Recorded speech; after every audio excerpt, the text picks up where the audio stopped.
All right, it looks like we're live.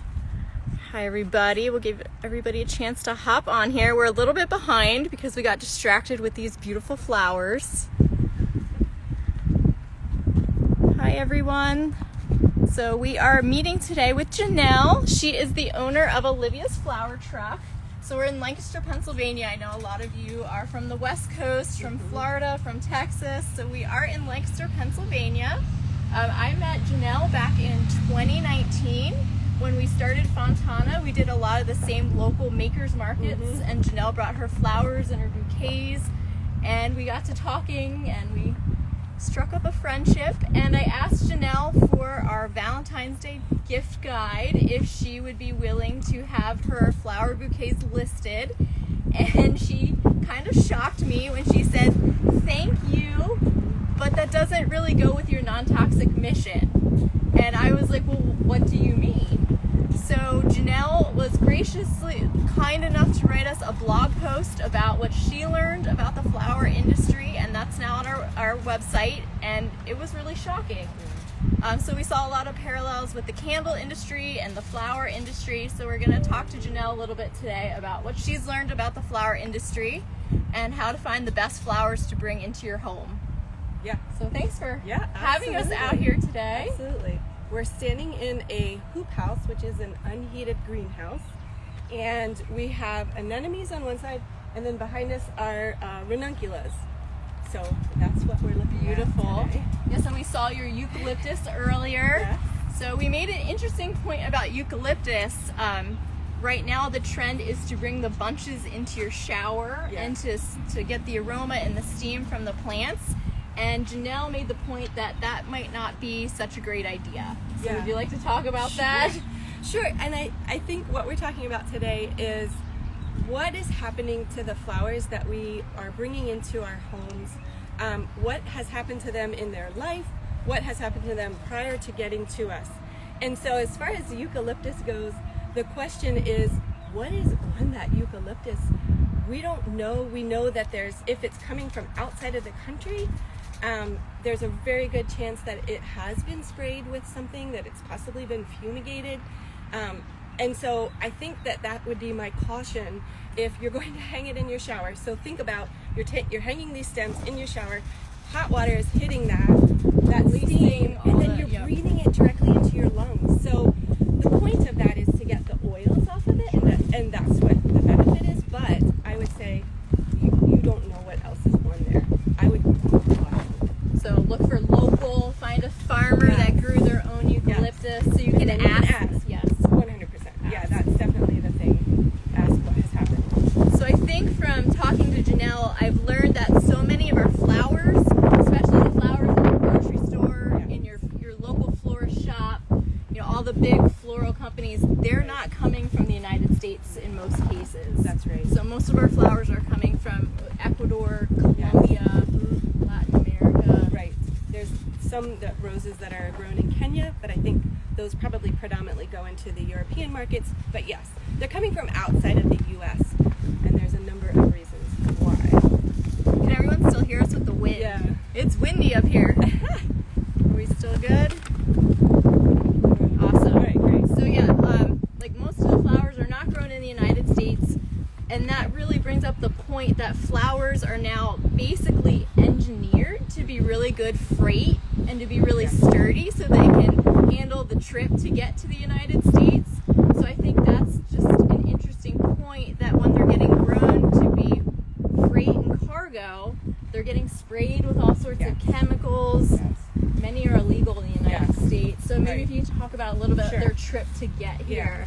So instead of using a pesticide perhaps as an intervention to try to save a flower's life, that's not what we're talking about. We're talking about a standard of practice where flowers are grown in a way that once they have reached maturity and they're going to be shipped, they are treated with chemicals. Read a story about women standing around barrels of fungicide, dipping rose heads into that fungicide prior to being shipped so that disease doesn't break out. So especially outside of the country, farms are incentivized to use a lot of pesticides, and a use of pesticides because they don't want their flowers to be rejected when they come into the ports here in the country. There's very strict standards for allowing agricultural product into the country, and especially in the case of flowers, they don't want disease to then be spread into our domestic agriculture. So they're incentivized to use even more pesticides, and then there is no regulation as to how much. Nobody checks flowers because we don't ingest them. So. And I thought it was interesting too that in that case study of the roses going into the fungicide company said that product was never intended for that use. Yeah. So they had no studies, they had no dosages, because that was not what that product was intended to be used for. Yeah. I think it also then brings up the issue of those women, like the people that have to work in that environment. So because we want cheap roses, we're asking people to sacrifice their health in order to get a really good deal on a bouquet of roses. Yeah. That's right. Yeah. So there are lots of other factors. Our government subsidizes farmers in Central and South America, that flower farmers, so that they don't grow cocaine. So we've lost our American farmers because they can't compete.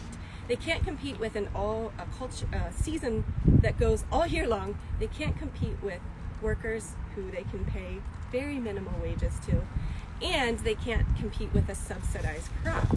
So we've lost our American farms. So back in the 1950s, we had 80% of what we consumed flower-wise in this country was produced here. Now we are down to less than 20%. Wow.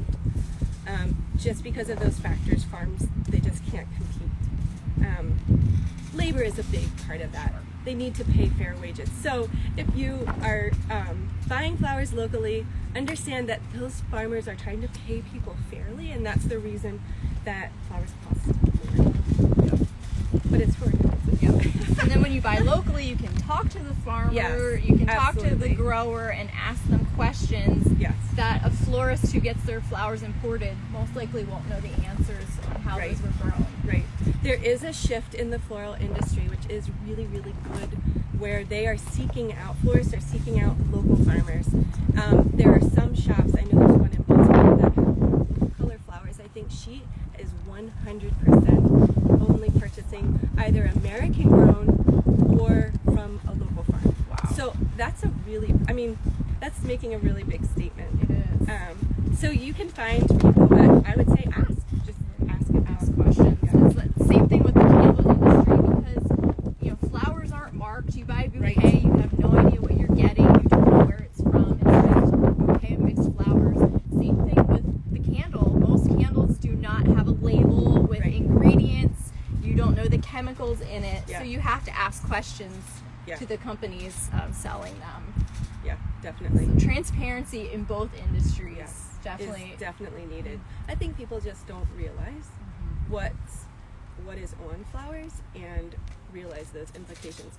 I would say the people that are at the greatest risk are your florists that are dealing with those flowers every single day. And there really needs to be an awareness of wearing gloves, protecting yourself if you're going to be working with imported products. So, yeah. And I know from what I was reading, there definitely was a correlation between health problems and the workers in the floral industry, which I thought was really interesting. Yeah. And they were tracing it back to all the pesticides in use. Mm-hmm. Yes.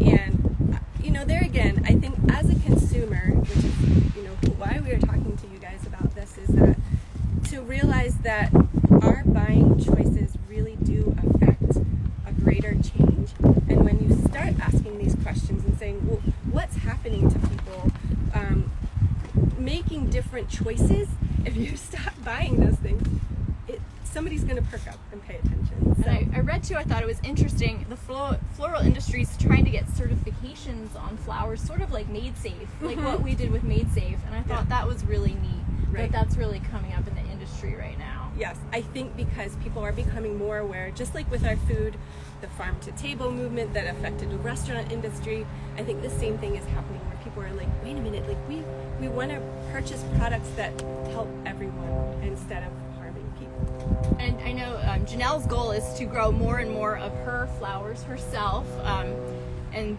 rely less on the imported flowers. But knowing what you know now, did you change the way you handle these imported definitely. Sometimes I get lazy, but to wear gloves, like I definitely, especially now that I realize as I look at things and smell things, and I'm like, this definitely is not healthy. Like there's definitely something on these flowers. So making sure that I wear gloves, excuse me, and then also I am thinking about even, do I need to consider a mask, because what is coming off those flowers as well. So definitely changing how I handle them. It's interesting. Yeah.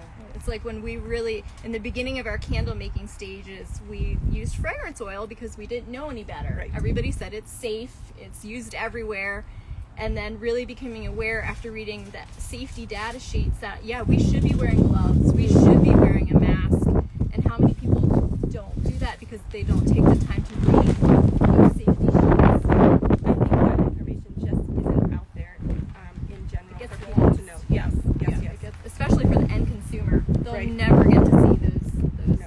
data sheets. Yeah, no, definitely. I would say that I don't think that you have to be fearful of flowers that you may bring into your home, but I would say start thinking differently.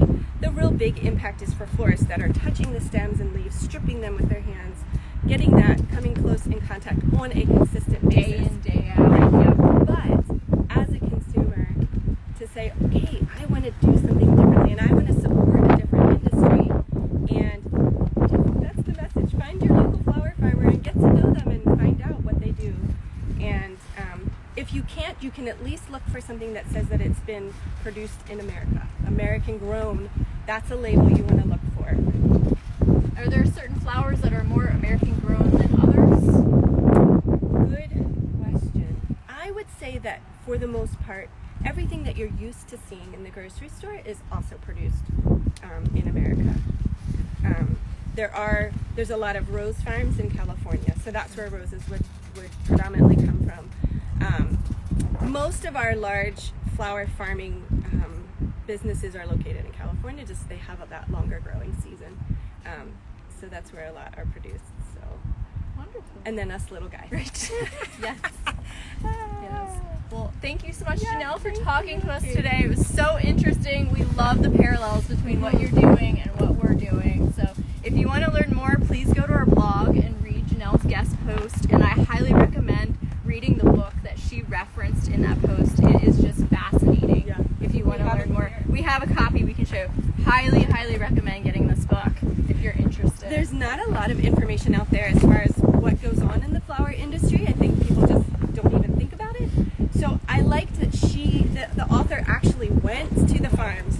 She traveled to the Holland to see how flowers are sold there. Like, she went firsthand, so I feel like that makes it more reputable than just a hearsay, whatever sort of a thing. So I do recommend it if you're interested in flowers and are interested in what we're talking about. So check it out. Awesome.